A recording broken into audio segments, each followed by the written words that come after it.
Halo teman-teman, ya sebelumnya terima kasih banget ya atas responnya pada video kami yang terakhir ini ya beberapa hari yang lalu mengenai cara pembuatan bata ringan.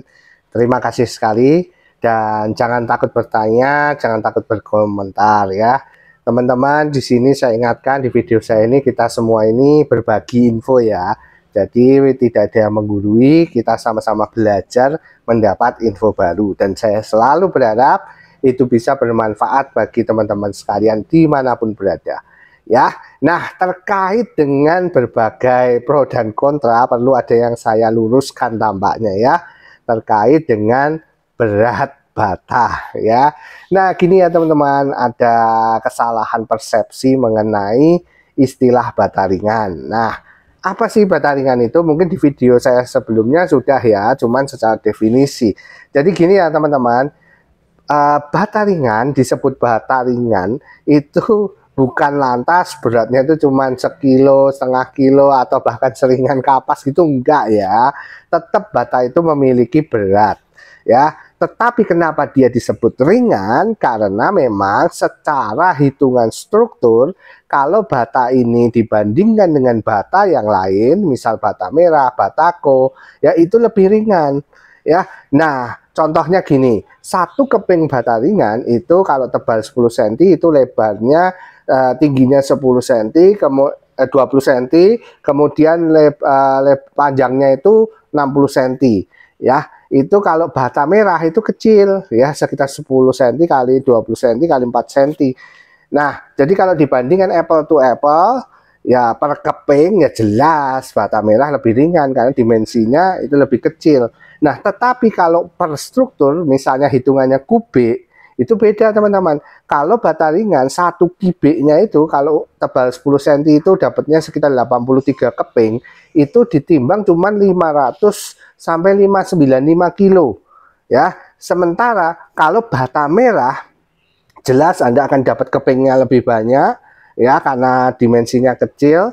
Per kubiknya itu di dalam struktur itu bisa sampai 1.500 kilo ya. Jadi jelas kan dari sini aja, kalau bata merah banding bata ringan, ringan mana coba ya? Ringan yang bata ringan untuk struktur, makanya disebut sebagai bata ringan ya. Itu teman-teman ya. Nah, untuk membuktikannya saya kasih SNI-nya ya, Standar Nasional Indonesia. Kita buka sama-sama yuk, kita lihat dulu. Oke, jadi sekarang ini ya SNI aku ambil dari lembar SNI-nya. Kita bisa lihat ya di kategori berat bata ringan. Ini ada berbagai kelas teman-teman. Kita ambil rata-rata aja ya. Yang di 400 sampai 600 kg per meter kubik. Ingat ya teman-teman, per meter kubik. Jadi memang ada beratnya. Sudah lihat kan tadi, jadi benar ya. Jadi sekitar kalau kita konversikan per keping, kalau bata ringan itu, ya tinggal bagi aja, misalnya anggaplah rata-rata di 590, 600 kilo gitu ya, dibagi 83. Ya per keping jatuhnya nanti itu standarnya itu sekitar 7 sampai 8 kilo teman-teman. Ya tergantung dari apa itu merek bata masing-masing dan formulasi masing-masing tentunya ya. Nah, begitu teman-teman jawaban dari saya ya. Nah, semoga tidak membingungkan ya. Kemudian juga terkait dengan bata ringan mengapung atau tidak ya. Bata ringan itu rata-rata mengapung teman-teman. Kenapa? Karena tadi ya, dia itu aslinya dari foam gitu ya. Banyak pori-porinya, ringan, dia bisa mengapung di air. Ya, kemudian juga terkait dengan apa lagi? Ya, oh rugi nggak kalau produksi? Oke, ini kontroversi banget ini ya. Di sini saya mau jelaskan dulu kalau terkait dengan produksi ya, teman-teman. Untuk memproduksi semua barang, termasuk bata ringan, itu ada yang namanya cost ya. Dan besar kecilnya cost itu berbeda-beda satu tempat dengan satu lain ya, karena berbagai faktor. Yang pertama, bahan baku. Harga bahan baku di Indonesia ini tiap daerah itu beda-beda ya, baik semennya itu harganya juga beda ya, kemudian pasirnya juga beda. Mungkin kalau teman-teman tinggal di tempat yang sumber dayanya itu melimpah ya, misalnya pasir banyak, semen murah ya, akses semennya gampang, biasanya semennya murah. Nah, itu jelas akan menurunkan kos produksi, di samping juga biaya tenaga kerjanya. Nah, kalau teman-teman tinggal di daerah yang mungkin semennya masih mahal, ya kemudian pasir sulit, butuh transport untuk ekstra gitu ya, tentu kosnya akan tinggi teman-teman. Dan kalau produksi ya jelas akan lebih dari kalau kita misalnya beli pabrik. Tapi saya yakin kalau misal kita beli pabrik pun, kalau memang lokasi kita itu susah diakses, istilahnya seperti itu, atau butuh ekstra transport untuk ke sana, tentu juga harganya biasanya yang pabrikan juga agak tinggi teman-teman ya.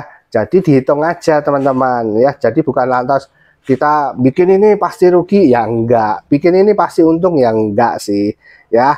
Cuman memang harus mempertimbangkan berbagai hal ya, termasuk juga biaya tenaga kerja, dan yang terpenting kapasitas produksi ya. Kalau kita bandingkan dengan pabrikan ya jelas, kalau namanya skala rumahan itu pasti juga terbatas, saya percaya produksinya ya, karena kita nggak pakai alat yang canggih, investasi puluhan miliar ya, enggak kan, cuma skala rumahan UMKM ya jelas. Kalau begitu biasanya skala produksinya lebih kecil. Kalau skala produksi kita lebih kecil dibandingkan dengan skala produksi pabrikan yang besar, ya jelas costnya lebih efisien yang pabrikan ya. Jadi ya nggak apple to apple lah kalau kita bandingkannya seperti itu ya.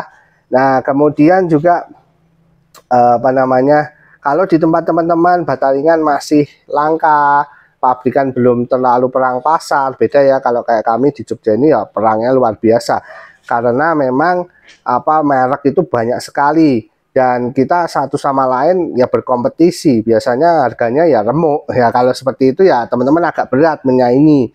Tapi kalau di daerah teman-teman itu masih peluangnya bagus ya, kemudian masih jarang orang dropping bata, karena dropping bata ringan itu juga nggak gampang teman-teman, untuk bongkar itu juga butuh tenaga yang banyak ya.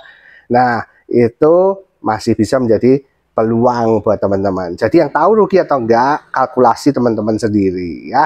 Itu saja teman-teman. Nah, di video saya selanjutnya kita ini sedang bikin formulasi yang menggunakan semen maupun pasir sedikit, dan kita akan coba buat yang lebih putih. Nah, nantikan aja video kita selanjutnya, karena saya butuh 10 hari untuk bikin video bata ringan ini karena prosesnya.